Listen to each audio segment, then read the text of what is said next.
Part 1. You will hear part of an introductory talk on nutrition. First, you have some time to look at questions 1 to 4.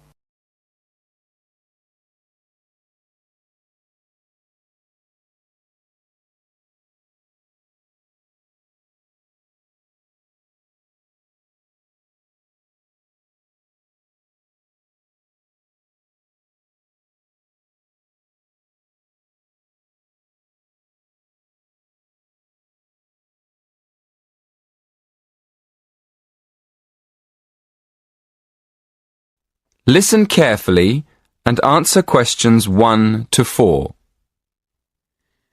Good afternoon. Many people in the Western world eat the wrong food, and they eat far too much of it. So, the topic of my lecture today is healthy eating. I'll divide my talk into 3 parts. Firstly, I'm going to define what I mean by healthy eating. After that, I'll go on to talk about why people don't eat properly, and then I'll finish my lecture with some ideas for improving the situation. Right.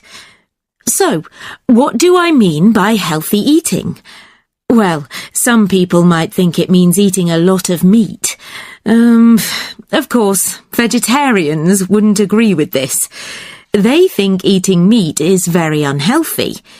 Other people think that eating a lot of cabbage is good for you, or a lot of salad. Well, naturally, cabbage, salad and meat can all be part of healthy eating. But for me, healthy eating means 2 things. One is eating a balanced diet, and the other is eating the right amount of food. In my opinion, a balanced diet means eating a variety of foods, including meat, vegetables, fruit, cereals, and dairy foods. Obviously, the amount of food we should eat is more difficult to decide. It depends a lot on how active we are. Before you hear the rest of the conversation, you have some time to look at questions 5 to 10.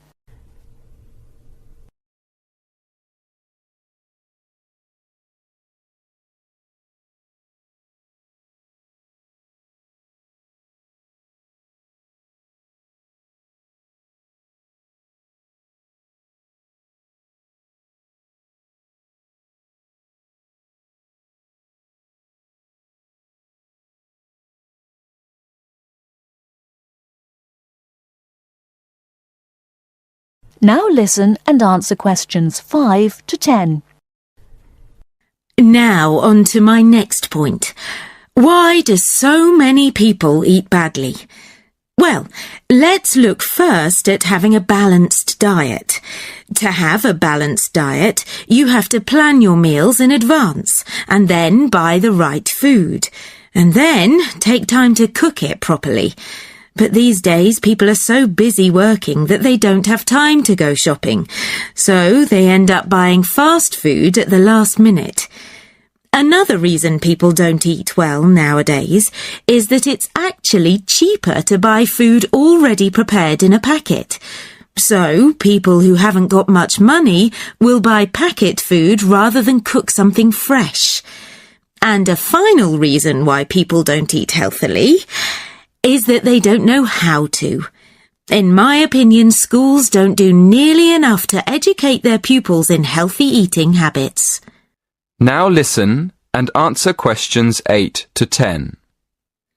And now to my third and last point. What can we do to solve the problem? Well, I think it can be solved by 3 main groups: families, schools, and the government. To start with, parents should make sure their children have a healthy diet. Secondly, a lot of schools have self-service machines where their pupils can buy soft drinks, crisps, sweets and chocolates. I think schools should change what they sell in these machines. Another thing schools can do is make sure that the food they serve in their canteens is fresh and well balanced. And to finish, I'll briefly mention 2 of the measures I think the government should take to encourage healthy eating. One is to limit advertising unhealthy food, and the other is to spend more money on educating the public about the benefits of a healthy diet. In my next lecture, I'll go into more detail about them. That is the end of part 1. You now have half a minute to check your answers.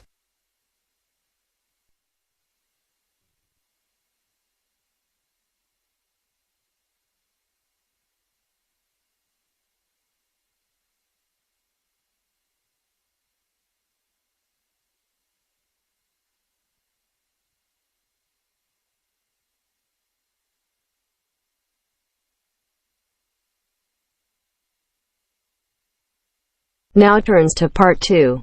Part 2. You will hear a talk about young people living on their own. Listen carefully and answer questions 11 to 12.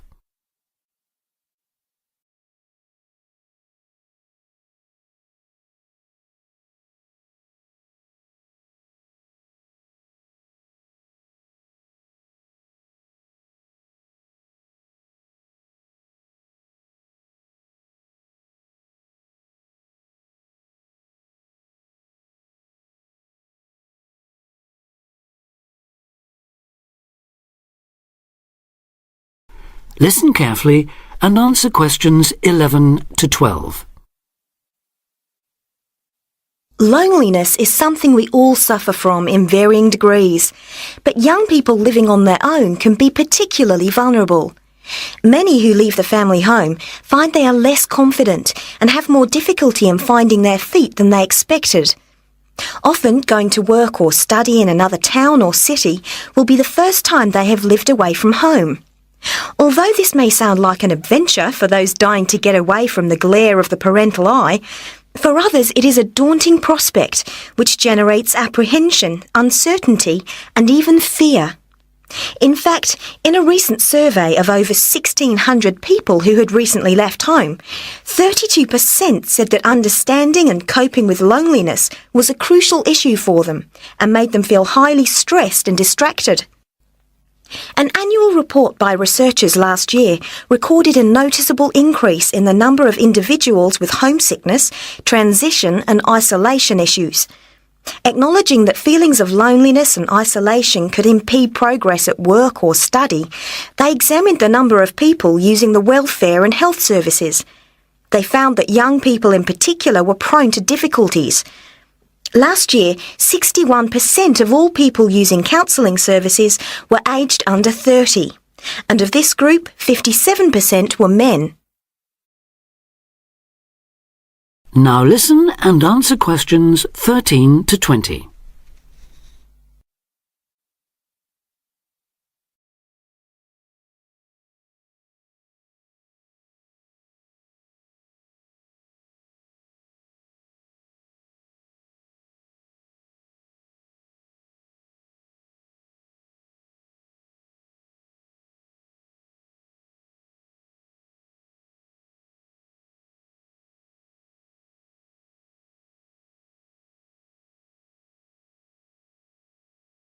Now listen and answer questions 13 to 20. Leaving home involves a major change in lifestyle, work patterns and degree of independence. You will be away from home, family and friends and are no longer supported by familiar surroundings. For this reason, in the first year a lot of young people suffer from loneliness. Ironically, this sense of isolation comes at a time when you are likely to be surrounded by people most of the time. Living in a busy city, travelling on crowded buses and trains, you will be constantly among people. But this can sometimes compound your sense of being alone. Seeing others who appear at ease among large crowds, mingling and making friends, can make you feel excluded and inadequate. Adapting to a new environment makes people uncertain of what to do or how to behave and breeds insecurities which can make for a real sense of isolation. It is often those who are more used to being on their own who deal best with the transitional period of leaving home. Other reasons for feeling alone include high expectations of the big city, where you have the best time of your life and meet lifelong friends. It may be the first time you have had to make new friends since you started primary school, and perhaps you are reluctant or finding it hard to replace old friends whom you miss. There are also pressures to juggle work and socialising, which may leave you feeling left out. Or it could be that you have a long-distance relationship and feel torn between your new lifestyle and that special person who lives so far away. Because loneliness can leave you with a sense of low self-esteem, where you become self-conscious and feel you have been rejected, it is very difficult to overcome. You may be reluctant to even try and make new friends or take part in social activities, and will also find it difficult to say no to things, leaving you feeling exploited and weak. One of the ways of combating loneliness is to remember that it's not your fault, and that it's something everyone has to deal with, despite appearances. Counsellors advise those feeling lonely to speak to someone they know about their feelings. They also ask them to consider joining groups and societies and to get involved in activities which interest them as a way of meeting more people. Of course, overdoing it and jamming your schedule with too many things just to avoid being alone will not work. But meeting others with common interests may be a step forward.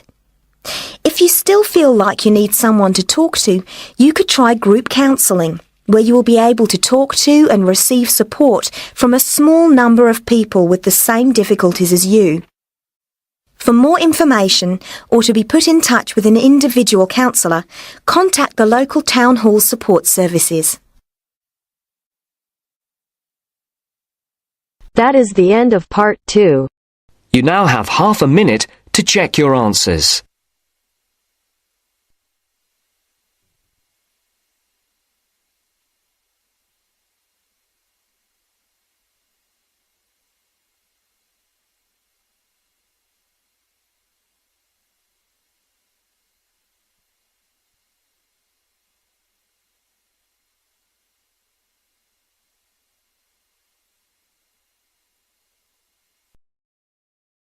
Now turns to part 3. Part 3. You are going to hear a conversation between an interviewer and a professor. First, you have some time to look at questions 21 to 26.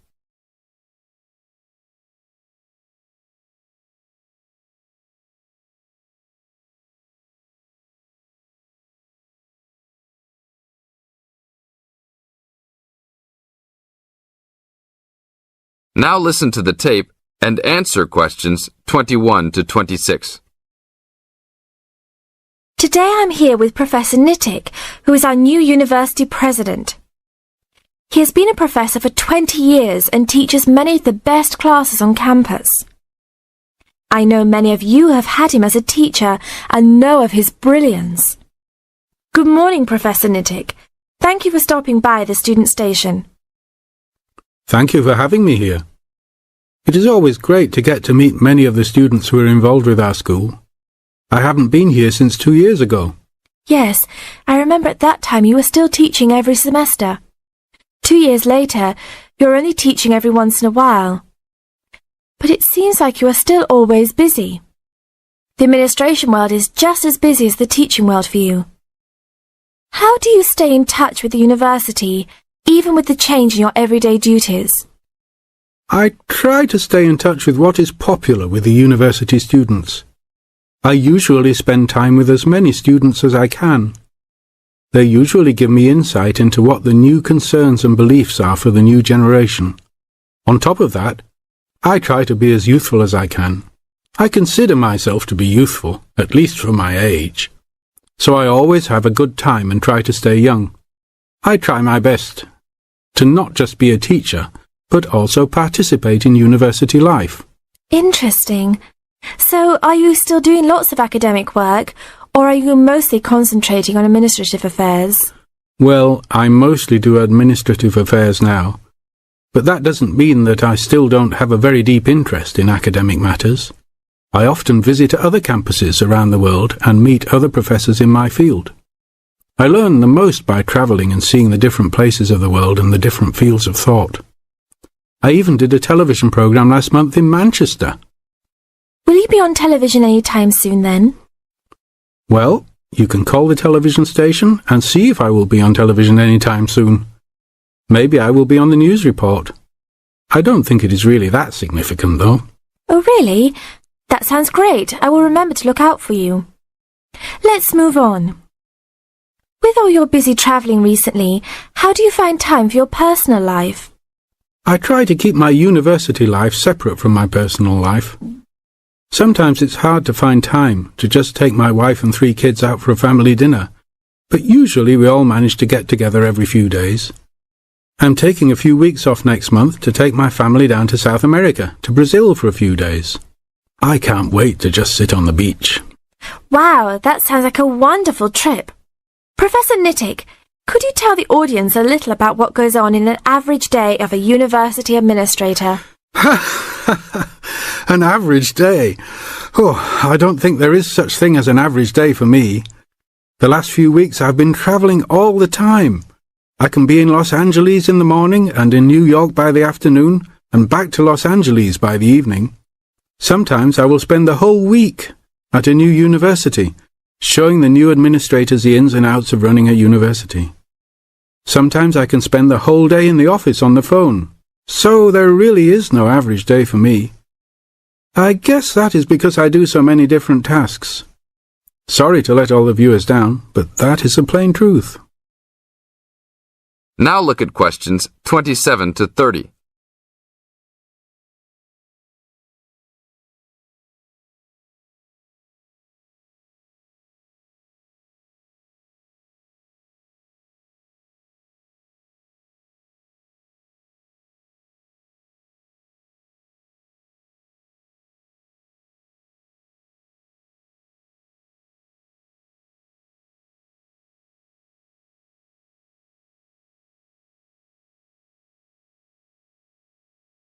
Now listen to the tape and answer questions 27 to 30. Well, I guess I can sum it up for them. You are a busy man. That is probably a good description. So, are there any immediate plans for the coming few weeks? Well, I'm in Los Angeles for the next 2 days, and then I fly to Colorado to meet a new prospective professor for our university. I will be in Colorado for about a week.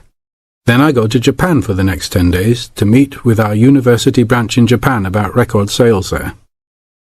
After that, I return to Los Angeles for a week, just in time for the graduation of the class of 2001. There you have it, my next month's schedule. Thank you very much, Professor Nittick. I always enjoy having you on our show. We hope to have you back on our show next time.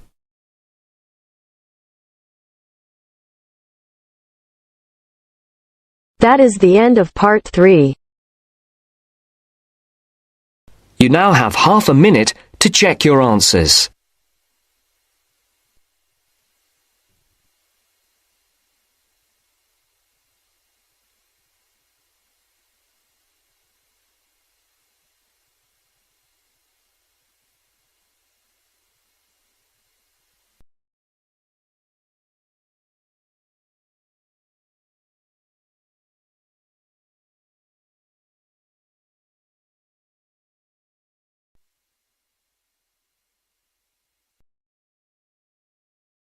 Now turns to part 4.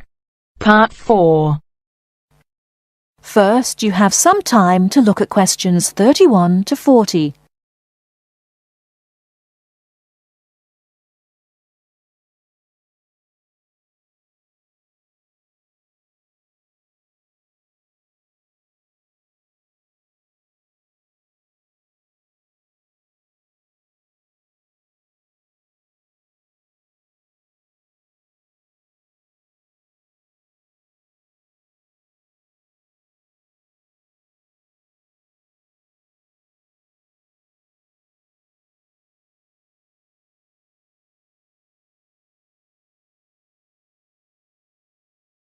Now listen carefully and answer questions 31 to 40.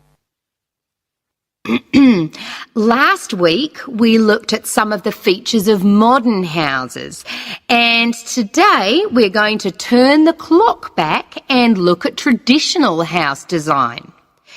I've chosen to start with Samoa, which is part of a group of Polynesian islands in the South Pacific Sea, because the influence of culture and weather on house design is quite clear there. So let's have a look at, first of all, at the overall design of a traditional Samoan house. Now, these days, houses in Samoa have become more modern and are usually rectangular. But traditional designs were round, or sometimes they were oval in shape. Here's a picture. This traditional style is still used, often for guest houses or meeting houses, and most Samoan villages have at least one of these buildings. As you can see, there are no walls, so the air circulates freely around the house. Samoa is a place that experiences high temperatures, but the open design of the house also reflects the openness of Samoan society. If the occupants want shelter, there are several blinds made of coconut leaves that can be lowered during rainy or windy weather. Or indeed, the blinds can also be pulled down if people want some privacy. The foundations of the house, that's the part beneath the floor, are raised slightly. In the past, the height was linked to the importance of the occupants, which we'll talk about another time. However, the floor of the house was usually covered with river stones. Today, we have a range of methods for balancing the temperature inside a building, but the stones on the floor of a Samoan home are ideal for cooling the building on hot days. Now, let's have a close look at the roof. This, as you can see in the picture, is dome-shaped and traditionally thatched or covered with leaves from the sugarcane.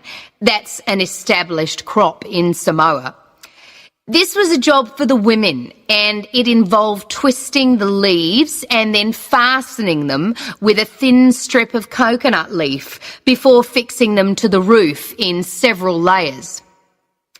Now, the shape of the roof is important.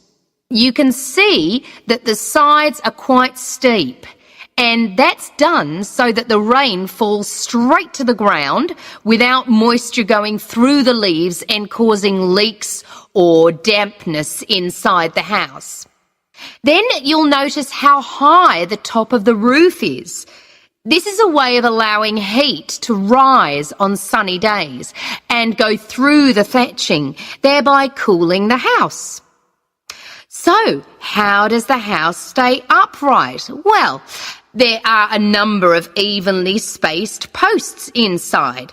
They encircle the interior of the building and go up to the roof and support the beams there. They're also buried, usually about 1.5 meters in the ground to keep them firm. These posts are produced using local timber from the surrounding forests. They're cut by men from the family or village, and the number varies depending on the size and importance of the house. Now, these posts were a very significant part of Samoan culture and did much more than hold up the roof. When there were meetings, people sat with their back to certain posts, depending on their status in society. So there were posts for chiefs, according to their status, and posts for speakers, and so on. And ordinary people sat around the side on mats. The last area I want to look at today is the attachment of the beams and posts, what you call fixing the construction. Traditionally, no nails or screws were used anywhere in such a building. Instead, coconut fibres were braided into rope to fix the beams and posts together. The old people of the village usually made and plaited the rope. This was a lengthy process. An ordinary house used about 40,000 feet of this rope. And as you can see in this picture, the rope was pulled very tightly and wound round the beams and posts in a complex pattern. And in fact, the process of tying it to the beams so that it was tight and strong enough to keep them together is one of the great architectural achievements of Polynesia. That is the end of part 4. You now have half a minute